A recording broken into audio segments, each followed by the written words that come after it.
Kibu Denis aibeba Simba Sports Club kwa ushindi mnono wa 3-0. Mchezaji wa Simba Sports Club, Kibu Denis, aliifanya timu yake itoke kifua mbele kwa ushindi wa mabao 3-0 katika mchezo uliochezwa jana dhidi ya Nsingizini Hotspurs baada ya kuingia uwanjani akitokea benchi dakika ya 75. Kibu alionyesha ubora mkubwa kwa kufunga mabao mawili ndani ya muda mfupi na hivyo kuihakikishia Simba pointi zote 3 muhimu.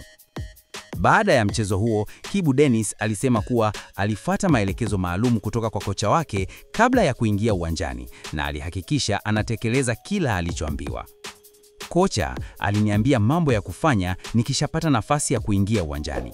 Nilienda kufanya kile alichonielekeza na kwa bahati nzuri nikafanikiwa kufunga mabao mawili, alisema Kibu. Aidha, Kibu aliongeza kuwa kwa sasa hana presha ya kufunga mabao, bali anachojali zaidi ni kuonesha ubora na mchango wake kwa timu. Sina hofu juu ya kufunga, mimi ninachotaka ni kuonesha uwezo wangu uwanjani. Kazi ya kufunga ni matokeo ya maandalizi mazuri ya timu na mfungaji anaweza kuwa yoyote, alisisitiza nyota huyo anayefahamika pia kama Rastaman. Hii ni Bongo 1 TV. Usisahau kugusa neno subscribe chini ya video hii ili kuendelea kupata uchambuzi wa soka na burudani nyingine kibao hapa Bongo 1 TV.